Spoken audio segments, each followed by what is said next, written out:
معیاري کار به هم ورکوو. د دې علاقې د سهولت دپاره دلته د پیټرول پمپ ډېر زیات کمی او خلکو ته مشکلاتو څوک په یو خوا بل خوا دغه تلو. نو موږ په دې نیت باندې دغه کړی دی. ټیک ته پیسه به ګټل پکې هم دغه دي، خو موږ د خلکو د عوامو د سهولت دپاره دا یو دغه کولاو کو چې هر عوامو ته سهولت او ګیج په حواله سره انشاءالله چې معیاري ګیج او انشاءالله وي او دغه عوام تسلي ساتي، به دغه کې به څه قسمه دغه نه وي. دپاره خو د ټولو نه خوشحالۍ خبره دا ده چې ډیرۍ او دمغار یو کلي دی. دا سهولیت په دې دواړو کلیو کې داسې د نش برابر و. اوس چې دا دلته موږ ته سهولیت راله نږدې ولی راته راغی، ښه والی راته راغی او زموږ د ټولو علاقې دپاره د خوشحالۍ خبره ځکه چې مین روډ باندې واقع ځای دی. نو څومره چې پمپونه سیوا کېږي، همره کمپټیشن سیوا کېږي او کمپټیشن سره سره چې دی نو خلکو ته سهولیات راځي. نو زموږ د خلکو د علاقې دپاره نیکپخیل دپاره خاص کر چې دی د دې کلو دپاره ډېره د خوشحالۍ مقام دی. ماشاءالله موږ خو ډېر ډېر د کومې نه خوشحاله یو.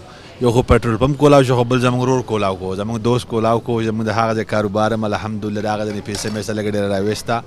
عدل بځانه کاروبار ماشومان دپاره جوړ کو. نو ډېره ښه خبره ده د علاقې دپاره هم زموږ د ملک دپاره هم. په دې موږ ډېر زیات خوشحاله یو او الله دې د خیر سره کامیاب کړي، الله دې برکت واچوي، الله دې زموږ مینه محبت اتفاق نصیب کړي. رحمان رحیم یقینا نن زموږ د کلي د ډیرۍ او د دمغار لپاره خاص کر د کوزي باندې د خلکو لپاره د خوشحالۍ مقام دی.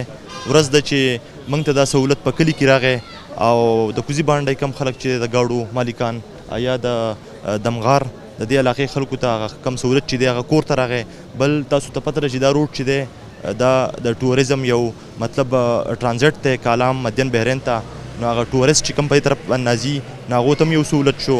نو امید ساتو چې دغه شانتي بزنس په کولاویږي او لوکل خلکو ته به د روزګار او د سهولت موقع ملاویږي. بسم الله الرحمن الرحیم. ډېره مننه ستاسو.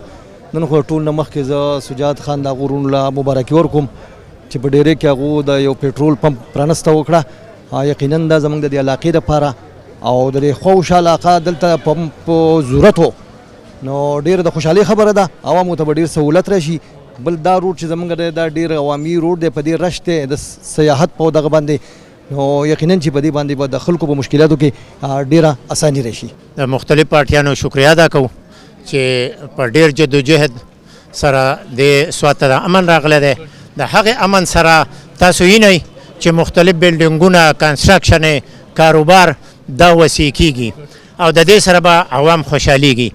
چې عوام خوشحاله او عوام بیزي او په کاروبار باندې نه انشاءالله دا منګه د مختلف طبقو ته دا یو میسج ورکو چې دی به د منفي سوچ نه د پازیټیو سوچ ته راوړي، عمل به ترقي کوي. او د خپل وروڼو له دعا کوو چې الله تعالی دا کوم کاروبار کولاو کو، الله دې په دې کې برکت واچوي، خدای دې کامیاب کړي او موږ ولا د زړه د تله مبارکي ورکو. زه خو اول دې له مبارکي ورکوم چې یاره دا زمونږ په دې علاقه باندې زمونږ دا کلی چې کوم دی په دې کې دا پمپ نه و، چونکې نن په دې روډونو باندې ډېر زیات پمپونه جوړ شوي دي او د هغې وجه دا ده چې یاره کله د ان پي ګورمنټ راغی نو دا روډ په هغې وخت کې هغو جوړ کړی و. د دې سره د سوات معیشت چې کوم دی په وړاندې روان دی. تاسو وګورئ دا شموزو نه راوالی یا د لنډاکي نه او د کوم ځای پورې دا روډ تللی دی، په دې باندې ځای په ځای د پمپونه جوړېږي. نو دا د سوات ته ترقۍ کې هغه پړوی ده اولنۍ. زه لکه څنګه چې زموږ د ملګرو وویل چې امن یي نو خوشحالي ترقي، او چې امن نه یي دهشتګردي نو هر څه وراني، خلک خفی.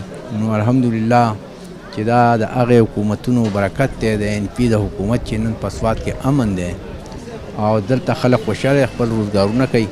نو دا موږ په دې باندې ځکه جاز خوشحاله یو چې دلته په هر ځای کې پمپ دی، خو زموږ په دې کلي کې نه و.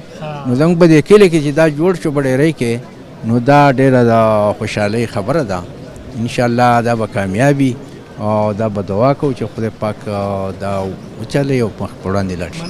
موږ سجاد خان له ډېره ډېره مبارکي ورکوو او الله دې کامیاب کړي او الله دې دا محنت د هر څه په خیر سره دغه کړي او الله دې د بېدبارۍ موږ ته څه قسمه موقع نه راکوي.